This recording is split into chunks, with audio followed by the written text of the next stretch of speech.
Hello everybody, I'm Rusty. I want to welcome you to Island Breeze Tropicals.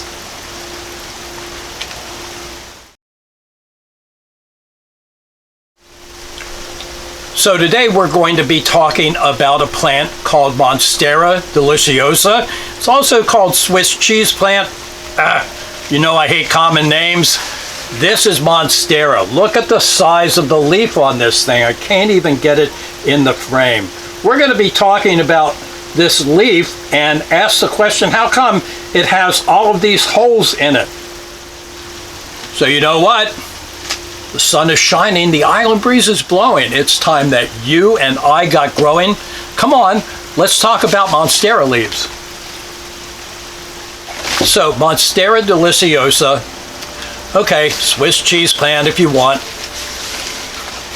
grows huge leaves. These are climbing aroids, and just like a lot of other climbing aroids, what they do is the leaves get larger as they get higher in the canopy. The reason for that, of course, is that they need to get as much light as they can to grow as well as they can. But why does it get all of the holes in the leaves that you see here?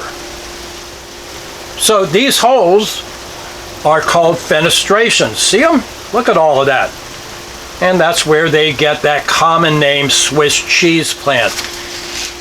So there are a few ideas as to why the plant has developed this genetically. I have a couple of my own ideas. I'd like to share them with you. Now, one of those, which I don't agree with, is that the holes allow sunlight to pass through as it gets up into the canopy, and it provides some degree of light for the other leaves. It's the same plant. It would be genetically maladaptive for the Monstera to favor the lower leaves no matter what, because the lower leaves are not productive. Now remember, leaves are solar collectors. What they do is they collect sunlight, and along with water, carbon dioxide, and chlorophyll make food for the plant. So there are a lot of theories as to why Monsteras have all of the fenestrations, the holes in the leaves, and the deeply cut sinuses. Take a look at how big this leaf is. This is pretty big. Imagine if it were solid. It would be very heavy. Now, I'm going to try and show you out in the tangle the way that these grow. So, in general, your Monstera leaves are going to be up like this. Remember, sunlight's falling down on the leaf. If, however, it were heavier and it pointed down like this, it would not be catching all of the sunlight that it needed to have. So maybe one of the genetic strategies is that the Monstera developed these fenestrations and deeply cut sinuses so that it could have more surface area and less weight and capture sunlight and still sit upright like this as it's climbing up the tree. So I think you can see how high these Monsteras are going up into the tree. It is a true climber, and it's hard to give you an idea as to how large those leaves are, but in this palm, the palm is at least, I'd say 14 inches in diameter. So you can see up there in the canopy, that's a lot of biomass. So here's another view of the Monstera leaves. Sorry for the noise. Boy, we have a nice island breeze today. It's coming out of the south with a cold front. So it's kind of hard to show you, but as you can see, the leaves have a tendency to want to grow horizontally again so that they can get adequate sunlight. Now imagine if that leaf were really solid. If it were solid, it would have way too much biomass there and bend the leaf down, and it wouldn't be able to capture sunlight as much as it can now. So all of the fenestrations and the sinuses are reducing the weight while allowing it to have a greater surface area.